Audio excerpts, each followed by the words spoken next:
You won't budget your way to wealth ever. I don't care how many spreadsheets you've got, how many lattes you've cut. It's mathematically impossible, depending, of course, on your exact definition of wealth. But today I'm going to give you the truth, because you can only really cut so much. Rice, beans, Netflix. That's it. That's the bottom. There's a hard limit on how much you can budget, and it involves cutting your standard of living down by a huge margin, which is okay. But all that stuff is kind of like defensive financials. And I think in order to learn about how to become wealthy, you have to flip it and learn about the offensive financials. And I'm going to give you three ways of how you can actually break the income ceiling. So a trap that a lot of people fall for is thinking that budgeting is going to be the way that you save your way to wealth. But I'm here to tell you that that's not really the truth. The truth is that you need to be on the offensive. Being on the offensive is the escape. That's how you break the income ceiling. And a misconception that a lot of people have is that they try to optimize first their 9 to 5 job. I'm not going to sit here and tell you that 9 to 5 job is the enemy, because it's not. A 9 to 5 job is good for a lot of things like stability, a roof over your head, food to eat, especially if you've got other people that you support or that rely on you. You can't just go and quit your 9 to 5 job. So if there's somebody that's telling you to quit your 9 to 5 job, it's probably not the best option for you. Well, that's something that you're going to have to weigh out individually. But the point is that a job trades your time for money. And that's the whole thing. That's the whole point number one, is that if you have to still trade your time for money, if your time is linearly connected to the amount of money that you earn, then you're playing the game wrong. And you're playing the game exactly how rich, wealthy people and politicians want you to play the game. They want your time to be they want your income to be directly connected to the time. So the exact opposite of that is you have to somehow figure out a way to unlink your income from your time. And you have to keep that 9 to 5, because that 9 to 5 is going to be what is going to afford you the ability to fund everything that you're going to build. Your 9 to 5 is going to build your launch pad. It's going to build your rocket. It's going to help you escape, right? But and while you have that job, there is a hard ceiling on the amount of money that you can realistically earn.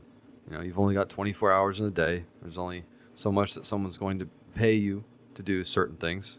So at the end of the day, a job is a cage, and a decent cage might pay the bills, but it's still a cage with bars. There's no way out. Well, there is a way out, but you've got to be smart about it. And the goal for our first point is that we get our money that isn't tied to our time. And that gives us point two. While we have that 9 to 5 job, we need to be building one high income skill that's actually ours. Now, there's a difference between a job and a skill, and the distinction is the game that we're playing. It doesn't even really necessarily have to be a skill, but those skills can help you build a certain business that can free you from the rat race, or whatever you want to call it too. You could figure out how to implement AI into a certain process that's giving you trouble. This is the business that I just recently started.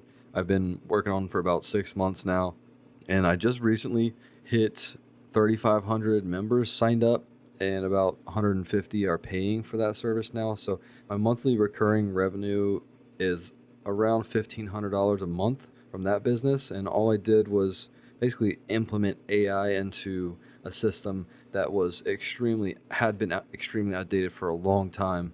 I'm not going to get too detailed about it, but basically it's helping electricians find jobs, and so there was a really blatant need there, because I'm an electrician, and at a certain point I was looking for a job, a union electrician. There was no work here, and I had to go and travel, so I made a website. I'm not going to tell anybody what it is, because I don't really want to tie those things together here. But what my point is that now that I've spent the upfront time, I've had the skills of thinking about how to use AI. I've learned how to use Cursor. I didn't even have to learn how to code. I just had to learn how to engineer prompts and how to use AI. I had to learn the capabilities of AI. I had to figure out what I could actually do, what I couldn't. I had to figure out the best platforms, and all of this stuff was possible with AI. So there's really no excuse. Nobody can use the excuse of like, this is too hard to learn anymore. You can just use AI to teach you anything, to do anything. You don't have to learn how to code. All you have to do is have a little bit of spending money, because those code programs aren't free. But you can use Cursor Code, and I might make another channel on this because I'm super passionate about the whole idea of building things with AI. I just know that um, it's a super saturated niche right now. So I didn't know if I really wanted to start making videos like that, but I think I'm good at it, so I might. But my point being is that that's a skill that I had to learn, and I had to do for free for a long time. And I did it for free because I was passionate about it. So the secret is you have to find something that you're passionate about, right? Find something that you're passionate about that you do for free anyway, and then figure out how to solve a problem that people have with that passion. I solved the problem of people being able to see that the job's a lot easier. So now that they could see the job's a lot easier, I was able to build that website because I'm very interested in building things and solving the problems with AI, right? So it was super, super easy for me to do that. It didn't feel like I was working at all. I didn't actually expect to even get paid for it. I just was kind of messing around for a couple months and then ended up launching it. So, it just ended up working out the way it did. And that's the lesson that I learned. So just find something that you're passionate about, something that you do for free, and it doesn't feel like work to you. The less friction you have in what you're doing, the easier it's gonna be, right? So for me, I have to make these videos. I have to learn how to speak about things that I'm interested in. I'm not really a speaking type of person. I've always wanted to start a YouTube channel, but never really started because I didn't really ever know what to talk about. But I'm slowly learning that there's there's no reason to overthink anything, right? If I want to make one video a week, I just find a topic that week that I'm interested in and I make a video. I don't worry about super editing or making the absolute best script for it. Just kind of write an outline and run with it. And that's all it is. That's another thing. Don't overthink anything that you're doing. You just run with it and do it consistently, and then you're going to be rewarded for it in the long run. But learning that skill, it gets you out of the realm of being scared to get laid off or to get fired, because you own that skill. No one can take that skill away from you. No one can take that passion away from you. And yeah, selling that skill to someone is where the money really shows up and where it compounds over time. So real quick, whatever thing that you feel passionate about, just leave a comment, maybe say what you're interested in, what you might try to do next, and why it matters to you. I'm actually going to read them and reply to each comment because I don't have very many to reply to right now. But anyways, on to point 3. Once we figure out the skill that we have, we're going to sell the skill. We're going to make the product, the website, and then we're going to buy back our time. So once that skill is fully self-sufficient, hopefully you find a niche that you don't have to put much time into. It could be 99% passive income, right? That's kind of like the website that I built. There's a few things still that I need to go in. I need to go in and at least check my website once a day. I don't really have to do much, and if I do, at this point, I do like less than 15 or 30 minutes, unless I'm adding a new feature, which I'll do. I'll write down all of the things I want to do during the week, which doesn't cost me any time at all. Maybe like 5-10 minutes a day if somebody makes a support ticket or a recommendation for a feature, and I'll just go and cram in all the stuff on a Saturday when I feel good, when I don't have to work my day job, and that's the day that I really get a lot of stuff done on my side project. But whatever works for you, that's what you need to do. And all this stuff, like I said before, don't overthink anything. These processes kind of fall into place, and you want to just, at least what works for me is lean into whatever has the least amount of friction. If you try to wake up at 5 a.m. every morning, that might work for some people, and that might keep some people engaged in their processes and their habits. But for me personally, the less friction that I have in my daily life, and the more that I do things that feel most natural to me, the easier that it is to do those things, obviously. But that's just what works for me. That's how I can stay consistent, is by just listening to my gut and doing things that feel the most natural and the way that they feel the most natural. So for me, I wake up on Saturday, drink my coffee by, like 9 o'clock, and then I'm on my computer till I don't want to be on my computer anymore. And that's how I built the website over the course of 6 months, and I was doing it all for free. So that way just works. But a part of part 3 is now that I'm getting to the point of this whole thing is kind of running on its own at this point. There's just a little bit of stuff that needs to be added.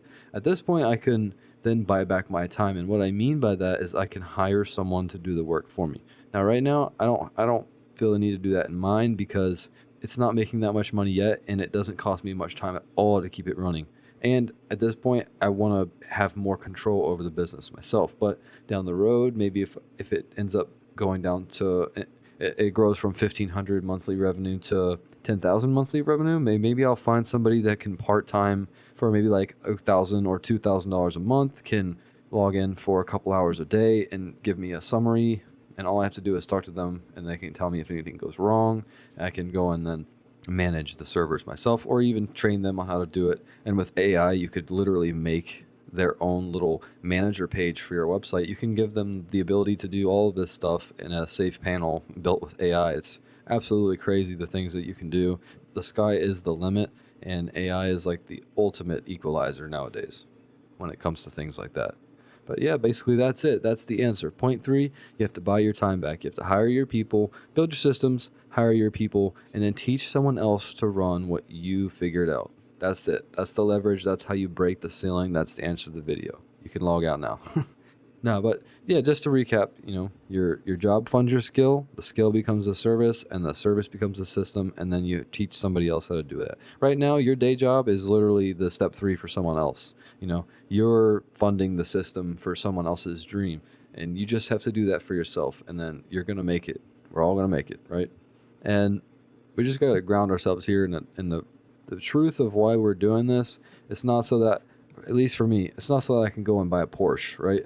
It's that I want to have my own freedom back. I don't want to have to wake up and go to a job. I want to be able to live my life and do what I want day to day. It's not about owning a mansion, all that stuff. Money doesn't buy happiness. Money can buy freedom, and with freedom, you can have some happiness, but that's the goal, is to just be able to be free and to have your financial freedom, whatever that number is for you. For me, I'd probably be happy with 5,000 a month, 10,000 a month. Around there, I would be living large and I wouldn't have to go to work, and maybe a little bit more. That way I could put it into a savings account and know that I'll have a backup if something ever happened. But that's my number. So maybe you should have your own number and really think about what you're doing this for, right? The stronger that your wants are for that goal, the less friction that you're going to have when building your skills.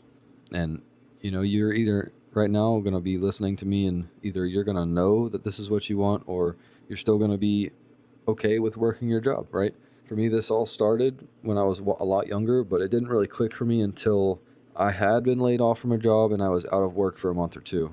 I got really scared of the idea that I could be homeless. Not that I ever would. I have a really good support system, and I'm sure that I would be able to find somewhere to live. But I don't want to have to do that. That was a big thing, is I don't want to have to ask anybody. I don't want to have the fear of being homeless. So just that fear alone is a good driver for me.